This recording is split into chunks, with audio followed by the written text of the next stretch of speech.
Hello and welcome back to Let's Play Pillars of Eternity with me, Bring It On. Let's open up with some readings, and then we'll finish exploring the keep. Glenfothen customs can seem primitive and unsophisticated to some, but all customs begin with a ritual or superstition, so why should theirs be considered less than any other?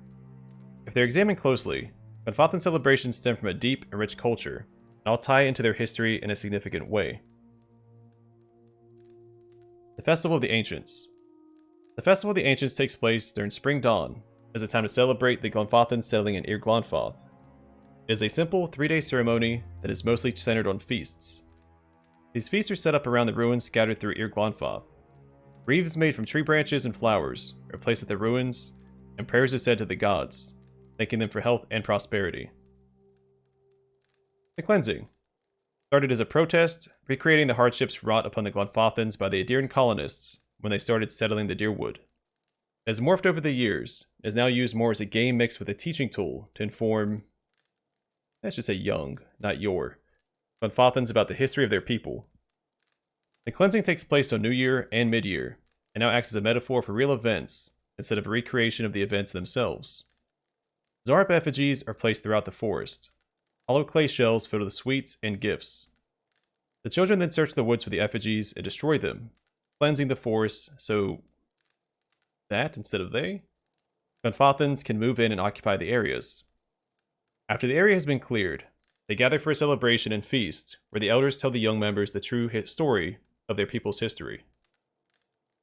A couple of typos in there. Keep getting caught up on them. A Holiday of the Black Tree. A combination of a day of remembrance and celebratory feast. The Holiday of the Black Tree is held on the second day of autumn falling, when the trees are still colorful but losing their leaves, and the land is becoming cold and dark. Glenfothens use the day to tell the story of the War of the Black Trees, remember those who were lost. During the morning, the adults hang elaborate garlands from the tree branches. The garlands are made from red, orange, and yellow flowers, represent the flames that swept through the forest of Glenfothen, destroying everything in their paths. After a morning of fasting and reflection, the children are set to run through the trees, tearing down the garlands and bring them back to the feast, decorating the tables with wildflowers, turning the horror of war into something beautiful. Then they eat, sharing the peace they now have with the Deerwooden people, and toast to many more years of peace to come. Also of note in Glenfothen culture is their abundance of traveling customs. Being a semi-nomadic people, they practice customs to ensure their safety while on the move. Traveling customs. If you're taking a quick trip, purchase a gift for someone you're visiting and leave it at your home. If something important is left undone, such as giving a gift to a loved one, you will always return to finish the task. If you're taking a longer trip, leave remembrances of your trip, no matter how well you know the road. Drop some pebbles along the way, or tie ribbon to the tree branches. Mark your path away, and you'll always have a safe and easy trip back. Evil spirits and dangerous creatures are everywhere in our world. You decorate your cart with masks. They will scare away any danger that might otherwise approach. But you must decorate your cart anew, every trim, where the evil won't be fooled by your ruse. And Barathian Scripture. Behold thou faithful, the visage of thy transformation. Fear not the journey when the portal opens. Become one with the wheel, with glad heart and cheerful countenance. For the doorway shall open for all in their time. Neither the rich nor influential, neither kings nor rulers, neither the strong nor powerful can escape its embrace. Earth will usher thee through the doorway, and thou wilt return to life, thy mortal life begun anew. There goest the cycle, there goest life, there thou goest also. Thou shalt approach the door, the inevitable shall approach thee. Do not turn back on the portal, do not turn back on new life. Walk the path and welcome change, or face the night, for he walks the road with thee, and will guide all to their destination. Thou mortal, the skull thou wilt become. Thou closed off, the key thou shalt turn. Thou sealed, the threshold thou shalt cross. Alright, on that cheery note, let's continue exploring the sanctuary.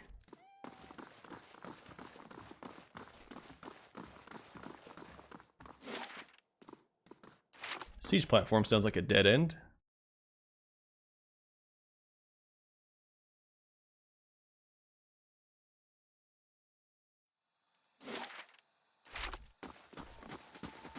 Nice and slow. Light, flame, and sound. we'll keep to ourselves.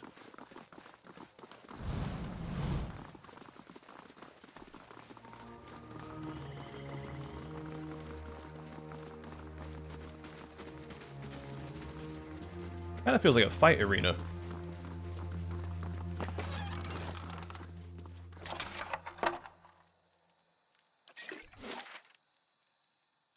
It looks like it too.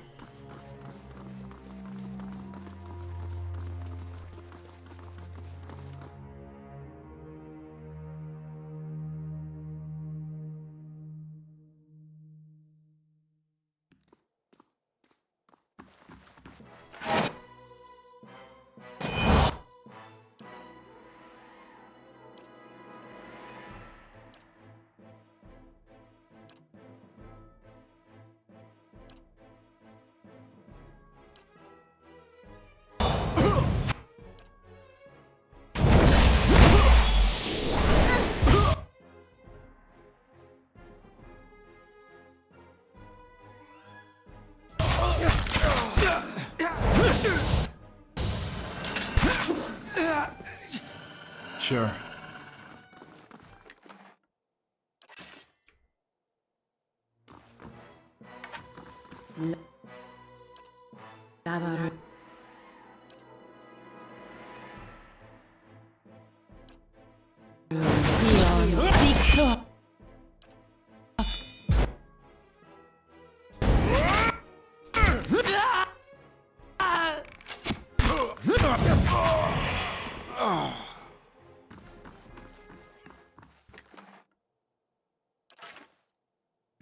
Alright.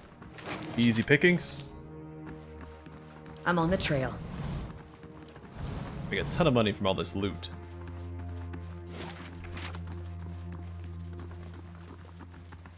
Keeping quiet.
So I saw that we dominated somebody. Let's see how many times Aloth has managed that. 3? It's not too bad.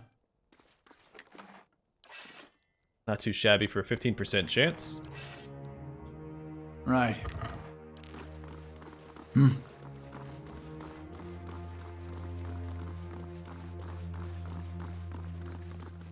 Sweet musky incense is stored in boxes under the altar. That's unusual. Slowly now. But there's always something hidden behind these altars.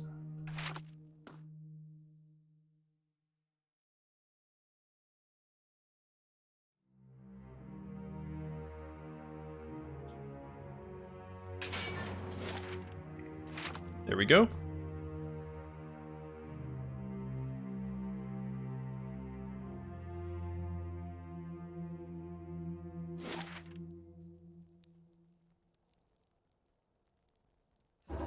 Alright, that's everything on this floor it looks like.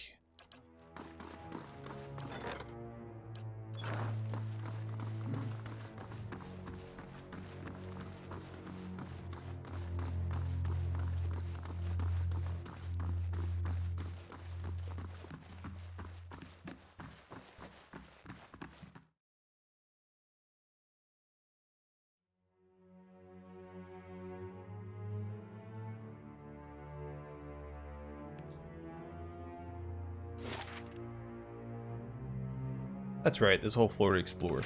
Let's try to sneak past the guys in here and explore the rest of this floor.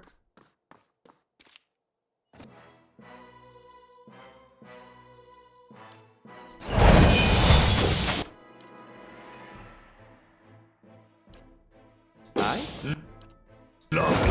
Beyond.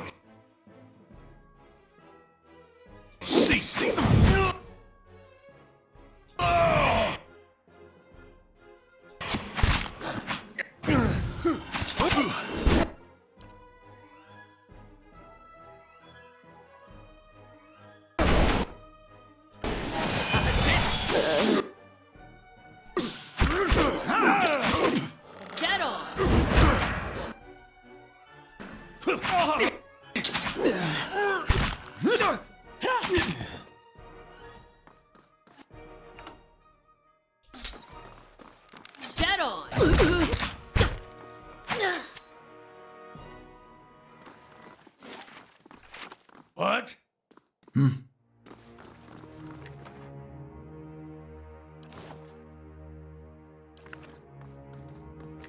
really looking forward to this massive payout. There's so much loot to sell.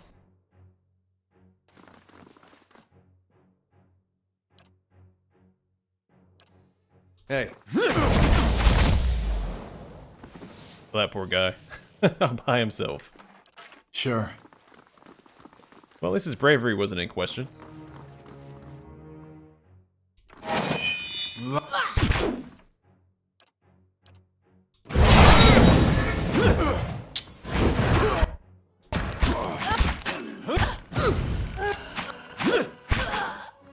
Right.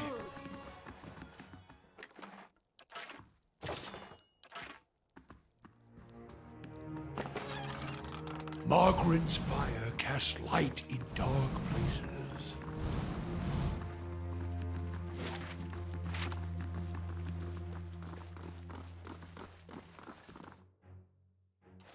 Love fire.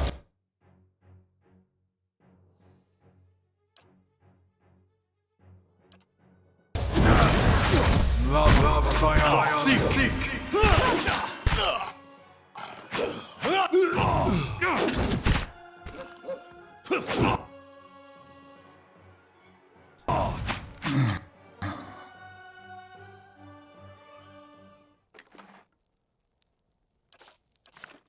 Sure.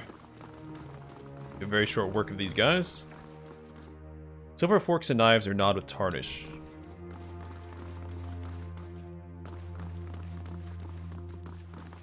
This just takes us back to the kitchen. There's more back here.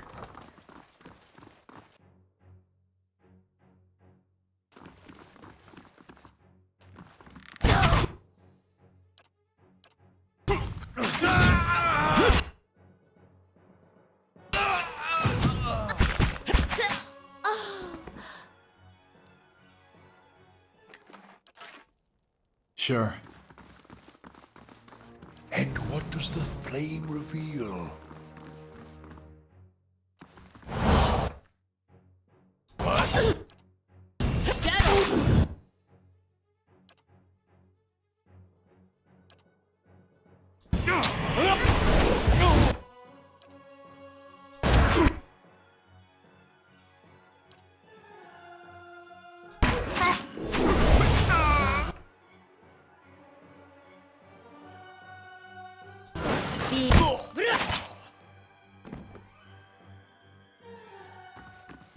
Hey. Yeah.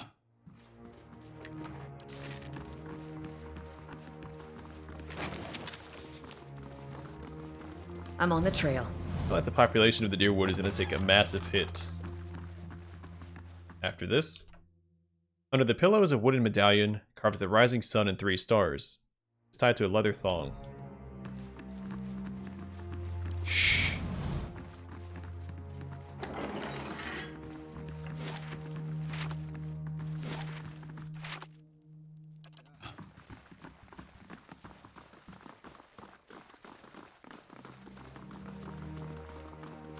Right.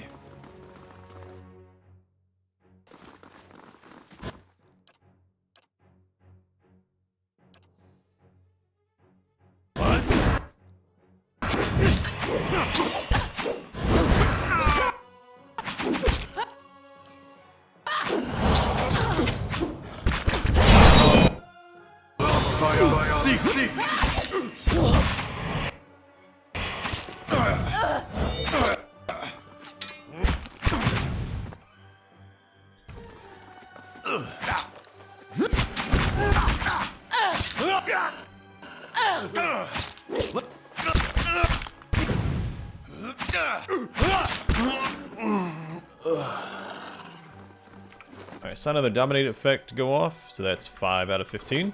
Yeah.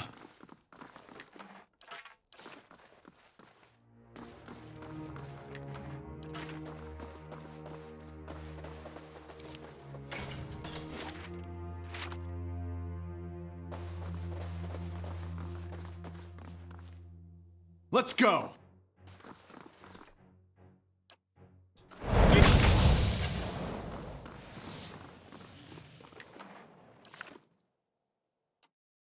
The joints are fringed with rust. The emblem on the breastplate is of a tree with broad, heart-shaped leaves. And what does the flame reveal? Lava.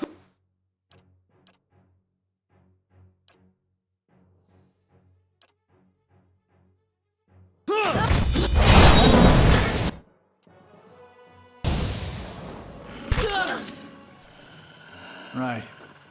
I shall be discreet. Alright, same description as across the hall. This should take us to the courtyard. Yeah, okay. I know where I'm at.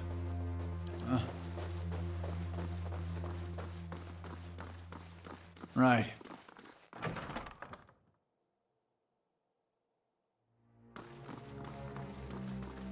I did miss a room.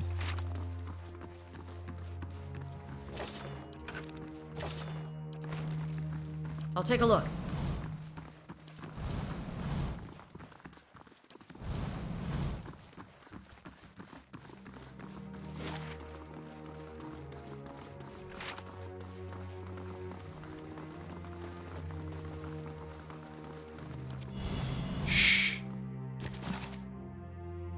Read that one before.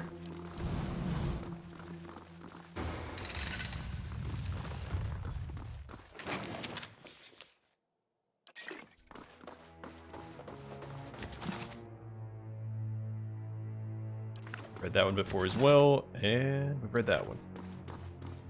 Same description again. Keeping quiet.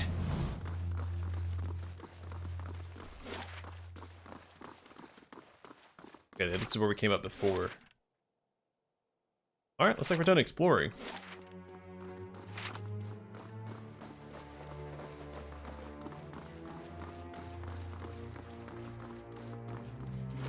I'm gonna make sure that we're equipped for a potential boss fight.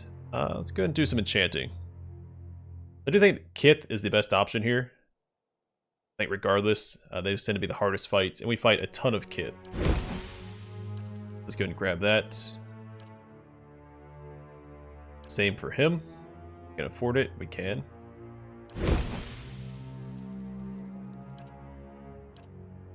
I don't mind her having Beast though. We can't afford it because we don't have enough worm wings.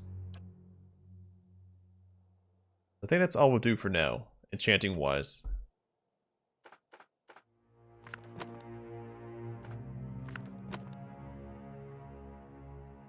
How about potions? What do we got?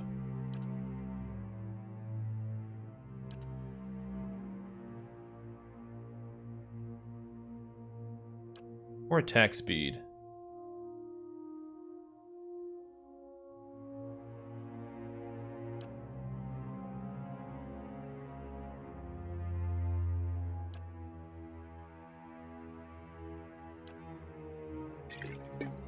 Guess you can have that.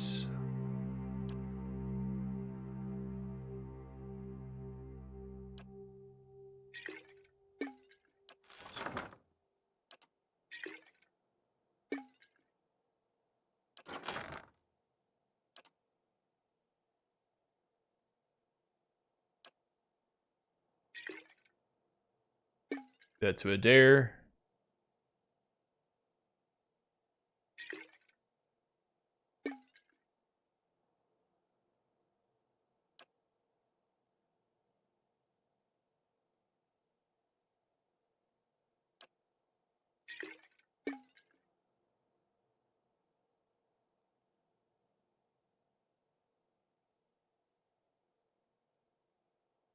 Oh, that's insane. Okay. We'll hold off on that one for right now. I don't think we're going to struggle. This whole dungeon has been a breeze, pretty much. Minor endurance.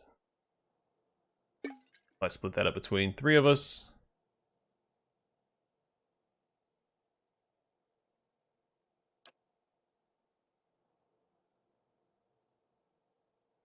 Yeah, I forgot about this. Who does not have a summon?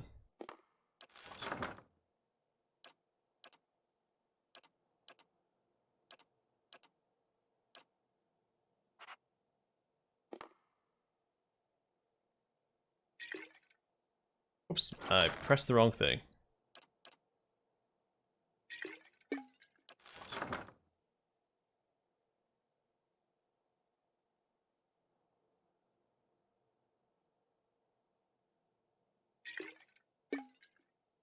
That's how you split it up. Roll.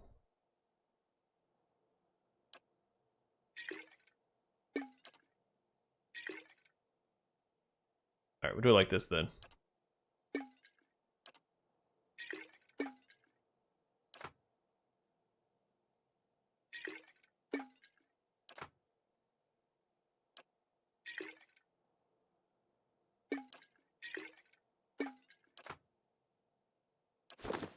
Alright, we'll make that work. It's gonna rest up. We're in pretty good shape, but as well be in tip-top shape for the fight. Again, if we fight.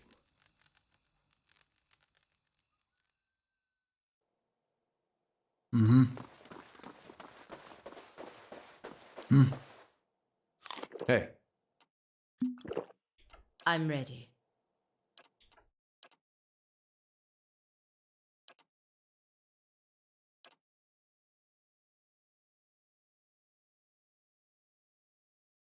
Alright, good enough for now. What? Sure.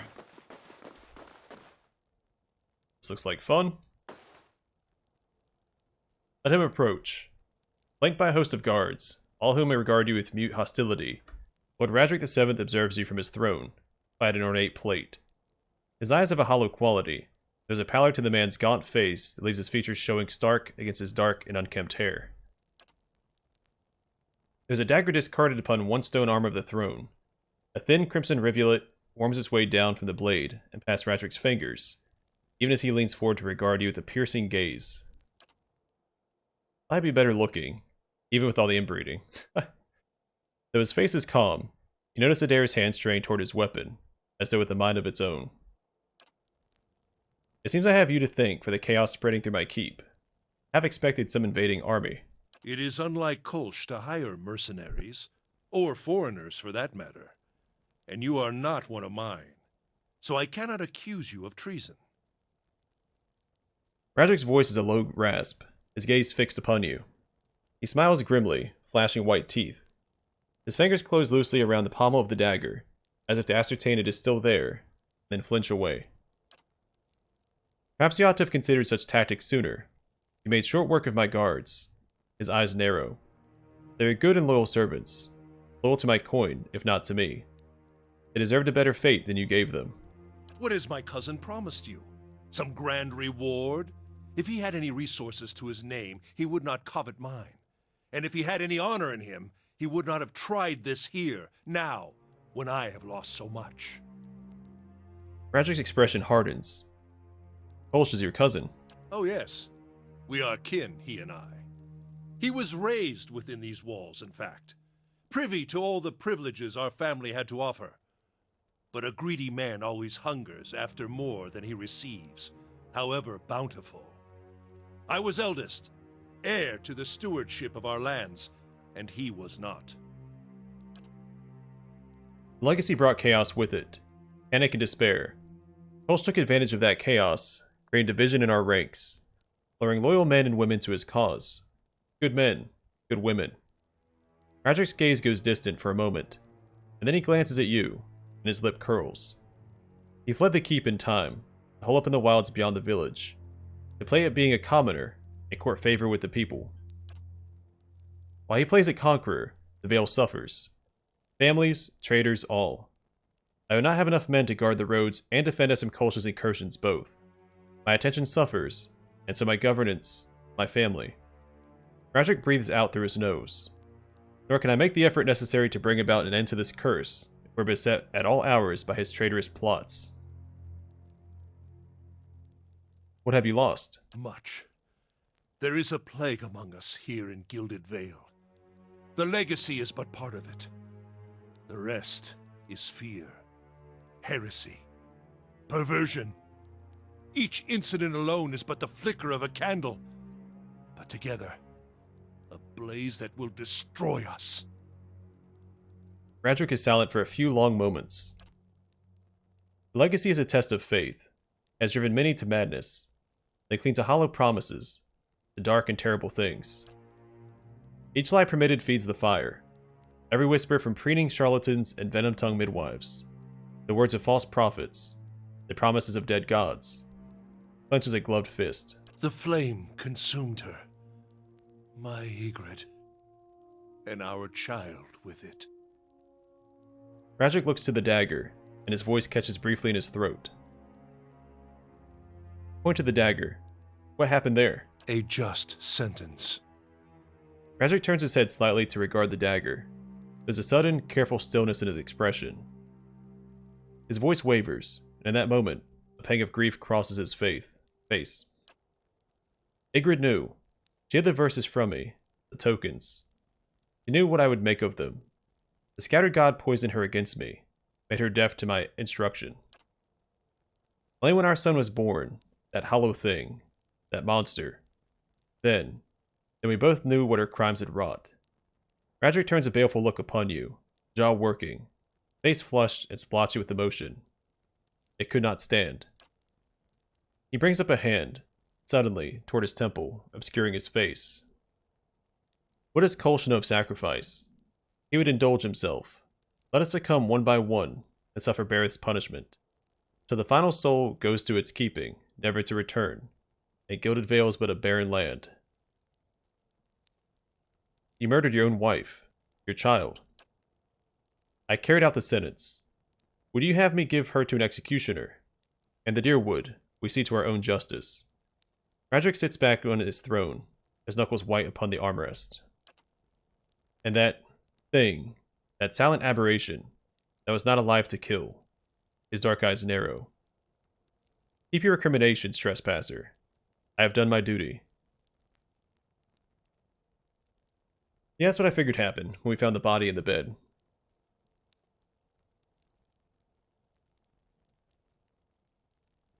I'm not here for speeches, even though we just spoke to him for however long. I came to stop you. Stop me from saving Gilded Vale? From doing what I must to see this curse lifted and our children restored? What purpose is there in that? No, you come to put a weaker man upon the throne for no reason but that he clamors for it and claim it just. Radric sneers. You are a pawn in Kolsch's designs, and he has kept his motivations from you for a reason. I wonder if you understand what it is you do, or what you might accomplish if you were better informed. He studies you with a fierce intensity. You have proven your competence in your way, and had I such an ally, we might together put an end to Gilded Vale's woes, lift the curse once and for all, and in doing so, return us to a life where such strict measures are not necessary.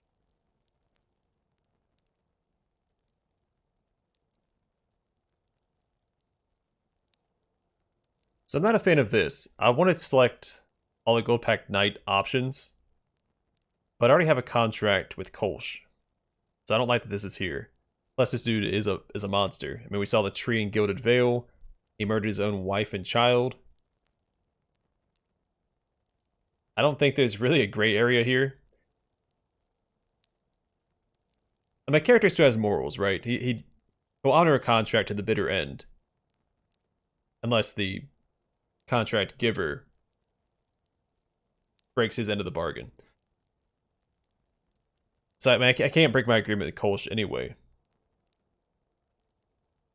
I hate that I can't take this. But I probably wouldn't take it for him anyway. I can turn down contracts, right? I'm not beholden to somebody until I accept the contract. I'd like to know more about the Radrics. Radrics? It is but I, alone now. But the Radric name was birthed in glory. We've been stewards of Gilded Vale for generations. Its people look to us still for guidance and protection. First from the excesses of the Empire, and now from what dangers the Deerwood holds. I've inherited that duty.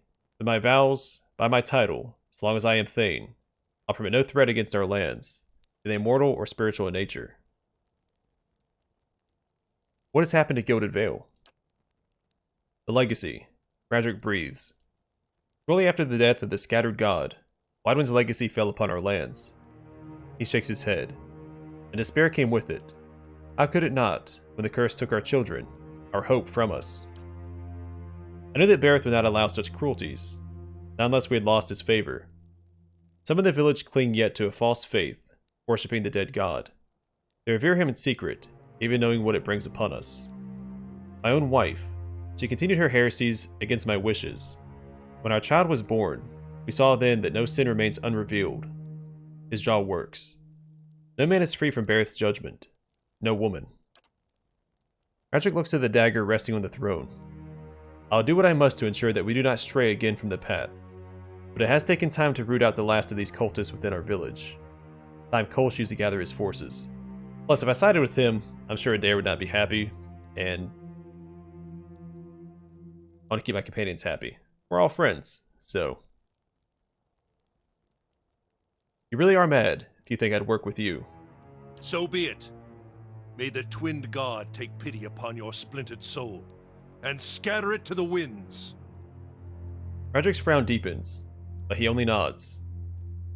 And Radric rises from the throne. Around him his guards settle into battle stances. Alright, let's see what we can do. That on him.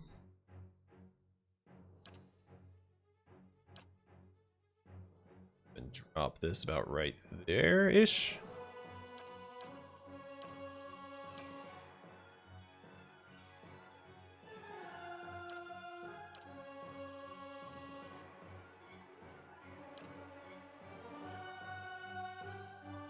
No, I should be throwing out summons first. Let's do that instead.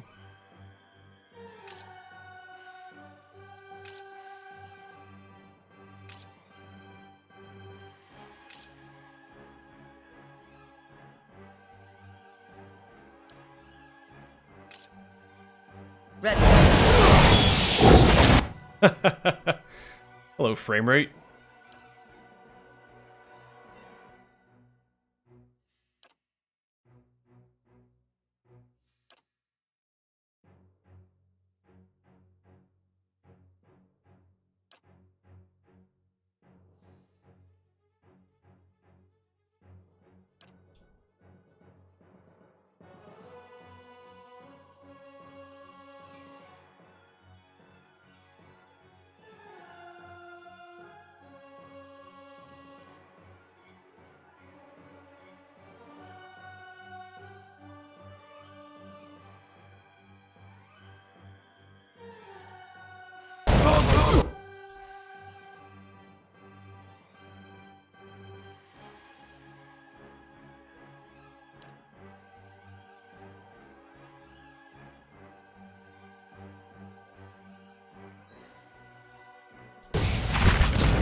Alright, where'd he go? He's right there. Perfect.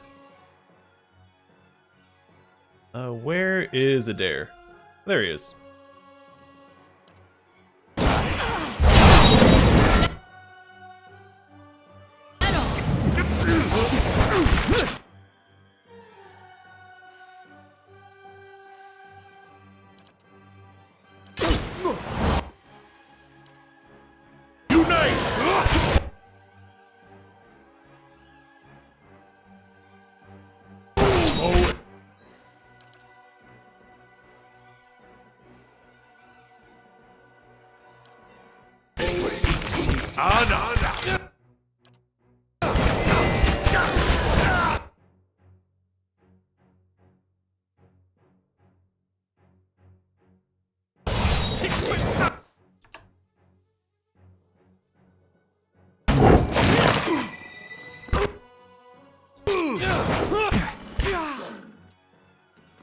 That's it!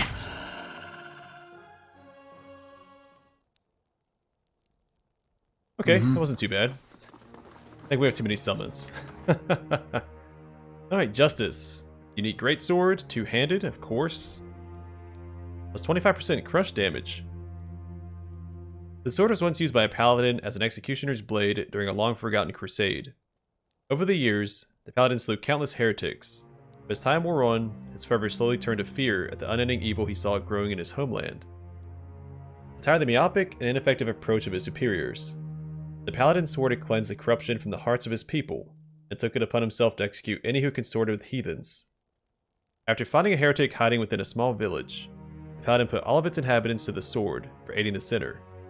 That night, the paladin woke to his sword being driven through his own chest, and had been betrayed by his own men, who were guilt-ridden for their own complicity in his atrocities. This large sword seems to be covered in rust, but in closer inspection, brown stains on the blade are in fact dried blood. Apart from the size, the sword seems plain. Its only ornamentation is hidden under the black leather wrapping on the ricasso, where an image of Woedica has been etched. Scratches on the etching indicate that someone once tried to clumsily remove it. It already has secondary damage as well. Oh, the crush damage.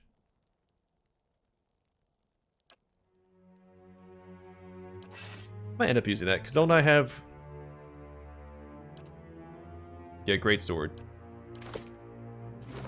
A good secondary weapon. Let's go and equip it in my secondary slot. What does it look like? Sure.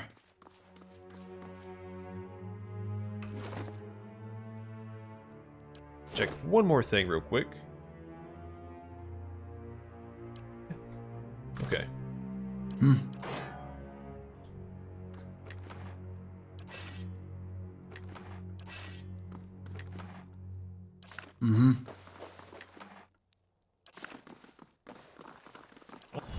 Light, flame, and sound.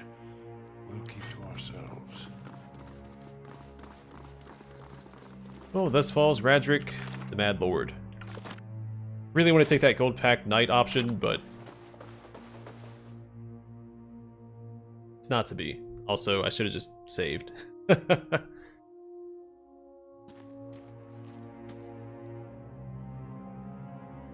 We heard that you moved against the keep, and yet we have arrived too late. But a moment earlier, I would have heard his dying breath. No matter. It is done. The tyrant is dead, and our village is free to move into a greater future. Gilded Vale owes you a great debt. I owe you a great debt. You've accomplished what I could not. Take what rewards you care from Radric's vaults. You've earned them twice over. Pulse looks over the throne room smiling. There is much to do. We must send word to the Earl, of course. Broke the cruel laws Radric has instated. But do not think we will forget your assistance. You brought about great change. Take pride. Everyone will remember this moment. Come, men. Go these bodies from the hall. With that, Pulse strides eagerly towards the throne. So yeah, it does seem a little too eager to take the throne. But this is also what Gilded Vale wanted. Radric has been a tyrant for too long. So this was the right call. Morally and because we had a contract with this guy. Okay, I'll call the episode here, and the next one we'll speak with Kolsch, see if there's anything else to do. And then we have some side questing to do. like Anslog's Compass. We have a return to court. Go back to Defiance Bay for that. But for now, I'm going to call it here. Thanks for watching. I'm going to see you guys in the next one.